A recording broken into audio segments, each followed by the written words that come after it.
Nick Manning, who is co-founder of Manning Gottlieb OMD and who spent a decade with Ubiquity, is, in his own words, one of media's old guard, and as a columnist for Mediatel News, has recently sent traffic soaring with his views on programmatic advertising. It's time for an online ad market reset, he argued, and that was before ISBA and PwC published their report on supply chain transparency. I caught up with Nick, who now runs his own consultancy in Cyclomedia, to ask him why he thinks the programmatic dream isn't happening and how the sector can recalibrate. Nick also crunches some of the numbers to give us a better idea of what is really at stake here for advertisers and the already under pressure publishers. I'm David Pidgeon, the editor of Mediatel News, and if you have any questions, Nick will be around on Twitter immediately after this session if you're listening live to answer them. Please use the hashtag FOMT. Now, here's Nick. Nick, welcome. How's life for you in lockdown? Well, I think it's the same for everybody else, actually, David. High degree of frustration, missing people badly, managing to get a lot done because there's no longer, distractions and commuting and so on and so forth. But I think we're all desperately missing the social to and fro that we all thrive on. I understand, I feel it. But what we do have to keep our minds active is digesting this ISBA report that arrived last week. Can you give your initial view of the findings of that report? Because there was some quite alarming stuff in there. There was, and I'll talk about the findings specifically, of course, but the first thing to say is that it was good that the report itself actually got produced. Because it's high time that we had another report on this incredibly important subject, which has been under investigated, not over investigated. And the timing of it is good as well. Not that any of us predicted the crisis, but this is a good time to be talking about these issues because the industry needs to do something about them, and it needs to emerge from the crisis in better shape. So this isn't a bad time to be having these conversations. And I guess the most important thing to me, which is the bit that people haven't spoken about so much, is the fact that if we think about the scale of what is happening here, it's off the charts. We have to remember that the programmatic market is worth roughly £6 billion just in the UK. Forget about the global figures or international figures. It's £6 billion. And therefore, the base of all our calculations are from that. And we'll come back to that a little later on, really. But the findings themselves were important for a number of reasons. Partly the difficulty that they had in getting to the numbers that they needed, but also the scale of the, if you like, the leakage in the chain. So the amount of money getting to publishers, the amount of money going into the ad tech industry, the amount of money they couldn't identify because of the delta. So very, very good report, very interesting report, well timed, and the results themselves, I think, reminded us, because we needed reminding, that there is a big problem here. So ISBA and PwC chose not to attach any actual values to any of the numbers. You've just pointed out the overall value of the programmatic ad market, but I know that you've crunched the numbers yourself, and there's an op-ed if for our listeners that they should go and look at on Mediatel News that Nick put together last week in response to this. But you crunch those numbers. What do they tell us? Yeah, it's basic arithmetic, actually, because, and again, it's always nice to simplify and clarify, particularly in a subject that can be quite complicated. But we should avoid overcomplicating these things and just look at the basic facts. So if the market value of the programmatic industry pre-COVID, but certainly not that far off, is going to be £6 billion this year, if only half of that is reaching the publishers, then it's very simple to work out there's roughly £3 billion difference there, which is going into the actual process of programmatic advertising. The numbers can be disputed. Some people have said slightly lower numbers. I've seen a £2 billion figure used elsewhere. It can be argued that depending on how much Facebook you use, for example, it could be less. But that's the sort of sums of money we're talking about. And bear in mind that if it's £3 billion, That's roughly the size of the television advertising industry in 2020 by the time it's come down to its post-COVID level. So we're talking about, we're talking about the sums of money that you would normally associate with the market size of an actual medium, and it's particularly large when you compare it, therefore, to print media, radio, or whatever. So that's money that's not going into the advertising industry; it's going into the mechanics behind the advertising industry. And then if you start to look at that a bit further and sort of say that the study found there was a 15% delta in terms of the inability to identify some of that 50%, then that itself is about 450 million pounds worth of money that simply couldn't be, if you like, identified. So we're talking about big sums of money here, and this is why it's so important, because some people have sort of said, well, the report only told us things that we knew before, and in some respects that's true. But you've got to remember that in 2014, when the WFA report was published, the UK programmatic industry was worth about £2.4 billion, something along those kinds of lines. Sorry, the total market was 2.4. Programmatic was only 10%. So, roughly £240 million in programmatic in 2014. And this year it'll be about 5 to 5.5. So there's been a 20-fold increase in the programmatic market during those 6 years. So even though the numbers are roughly the same as they were in terms of percentages, the actual value of that is perhaps 20 times. So that's the most important thing for me. It's the value of the total costs going into the infrastructure. If you were a brand, then would you de-invest in that until the supply chain could be fully audited or transparent? I mean, how on earth would you want to spend your digital display budget based knowing this? How do you justify that sort of wastage, if indeed it is wastage, to a CEO? Well, indeed. Let's be honest first off that most CEOs have no idea this is going on. Many CFOs don't either. And part of the issue in some ways is this is a well-kept secret, and there are various reasons for that, which we'll come on to maybe later on. But the truth is this subject is not talked about a lot. It hasn't been talked about much for quite a while. And it's almost as though people have been unwilling to talk about it in the way that it needs to be talked about, given the value of it. And if I were running a brand, and some advertisers do take this view, I wouldn't necessarily sort of say, well, I'll start with a digital budget as such. I mean, obviously, that's not the way to start. The way to start really is to sort of say, what is digital doing for my business? What's the return on investment? Where's all the money going? What's it producing in terms of business results?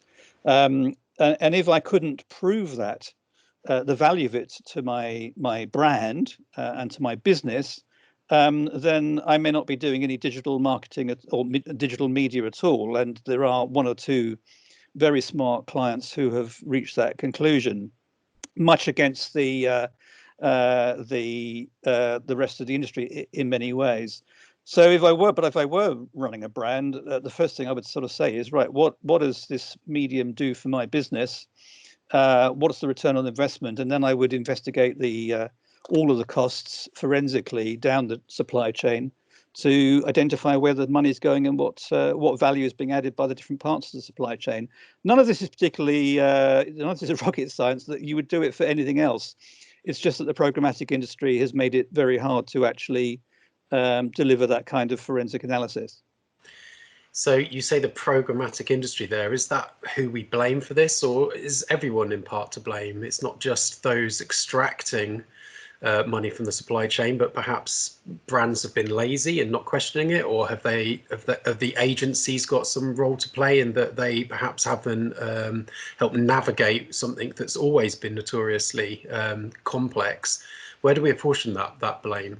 Well, I think it's. I hate to use the word blame, even though it's used quite a lot. I mean, in the end, it's about responsibility, and ultimately, the responsibility to sort this out lies primarily with the advertisers themselves, because they're the ones in the end who who supply all the money into the marketplace, and also who have the responsibility, if you like, for measuring the return on investment of brand spend. So I'm not saying that. That's why I don't like to use the word blame. I think that part of the problem is that many advertisers, many brand owners do not know exactly what's going on here, partially. So there's a degree of lack of knowledge, if you like, but also have not been able to track the data and the money in such a way as that they can actually ascribe value to it. And the report itself actually demonstrates that, in as much as PwC, even after 18 months of studying, could only track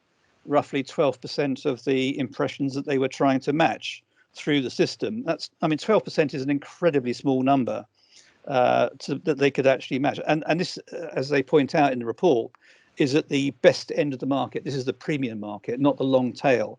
So if you can only match 12% at the best, then it makes you worry about the worst. So I think ultimately what needs to happen is that advertisers need to take responsibility for this into their own hands via ISBA by all means, but also individually. And they need to track the money and the data through themselves on their own account, because it is different in every instance. And then the supply chain, and that's the whole supply chain, needs to be far more transparent to the advertisers. And the way to do that, frankly, is to be led by the advertisers, so that the contract chain provides transparency throughout as far as it is imaginable. So I think in the end, this is why I think the advertisers via ISBA and on their own account need to take more control of this, because in the end, it's their money we're talking about here, and it's a lot of money. If we then look at the other end of the supply chain on the publisher side, they seem to be getting a rough deal, but it's hard to tell exactly what a fair number of reaching the working media actually is. On average, it was 51% in the report, so 51p in every pound. Doesn't seem a lot, but is there something that the industry should strive for? If they could work out what's lost in that black hole, that unknown delta, perhaps more money can then reach the publisher. I mean, what's your view? Well, again, there is no right number, except that the right number is the number that delivers the best value back to the advertiser, and that's for the individual advertiser to work out what it is once they've allowed for the costs that are legitimately incurred in delivering the right result. And there are quite a lot of big advertisers who have negotiated a number that works for them in terms of the amount of cost that can go into the supply chain. So if you like, between working and non-working, but not enough. And if it weren't, if most advertisers did what these other advertisers have done, then the number would not look as it is. And in some ways, while I think that the loss of value for advertisers is a big issue, roughly half the money is going into these costs, and that is too much. I've actually got an enormous amount of sympathy for the publishers as well, because these are the publishers who are the ones who are supplying the content that the advertisers need to advertise around, and premium content takes a lot of money to produce. And I also have sympathy for a lot of the publishers, not all by any means, but many who are trying to operate in a marketplace where they are up against social media players who have no content costs. So it's a little bit of an unequal battle, really. And what I would advocate is that advertisers should be, if you like, thinking about funding the better premium advertisers who produce the better content, and placing their advertising investments where that premium content exists. And in many instances, that means also doing more direct deals and actually advocating and favoring premium channels. Yeah, I mean, platforms like the Ozone Project were surely set up to help alleviate some of these problems. I mean, what's the role there? Surely more money should be going through platforms like that if advertisers are worried about the transparency of supply chains.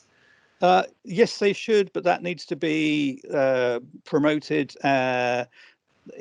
for advertisers to actually, if you like, stipulate that Ozone and others should be used. I mean, if the system is just left to its own devices, which happens in many instances, then the money will go wherever the money is easiest to get away, as it were, and in many instances cheapest.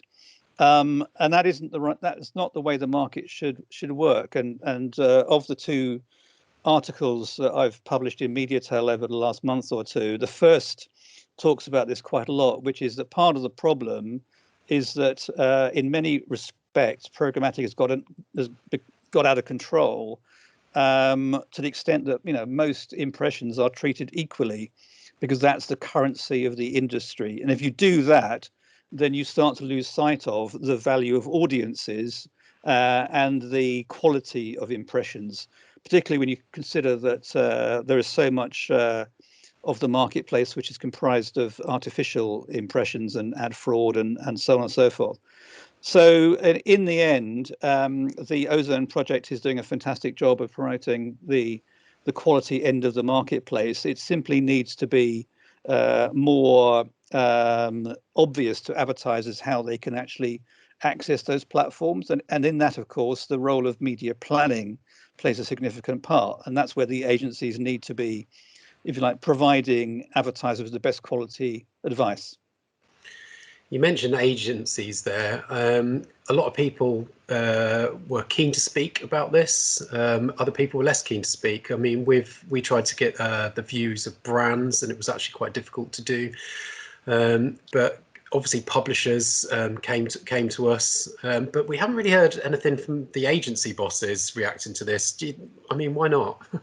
I simply don't know. I can't answer that question. I am as surprised as you are, maybe, by the lack of reaction, and I think that's a bit of a problem, because we'd like to hear. I think the industry would like to hear from the agency leaders who could take a stand on this, because in the end, the agencies act as significant gatekeepers to the entire value chain. And it would be interesting to hear from more of those agency leaders about their reactions to this report, and also how they intend to respond to it, because we know that that ISBA are galvanizing the advertiser end of this. We know that the AOP is doing a lot of work with the publishers to participate in this.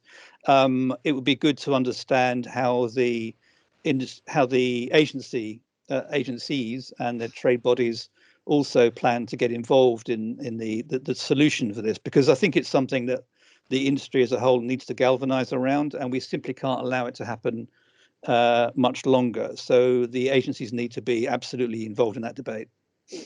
So we're obviously in this lockdown situation. It's likely we'll enter recession later in the summer. All the ad spend forecasts have been revised. So the purse strings are obviously very tight at the moment. Do you think that means that this has all landed at the best possible moment in terms of trying to clean it up? Because people just can't have that level of perceived wastage anymore, and they're going to have to understand exactly how their money's being spent, because there's probably going to be less money to spend. So is the timing of this actually a good thing? Well, it's nothing's good at the moment, of course, but out of adversity, sometimes good things do arise. And this is the perfect time for advertisers to be asking themselves how they're going to spend their money going forward, because money is going to be too tight to mention. There is going to be a decrease in the amount of money available. Budgets will be squeezed. So the loss of 50% of a budget through cost is something that advertisers absolutely should be looking at, particularly at tight times. Even in good times they should, but this is a particularly good time to be doing that. So yes, absolutely, I hope that this was never planned, but I hope this is a time that they will actually look at it much more closely and use the ISBA report as a basis for working that through, and talking frankly to other independent players to help guide them through this, because in the end, the most difficult paths need to be need to be trodden here, and sometimes you just need a good navigator for it.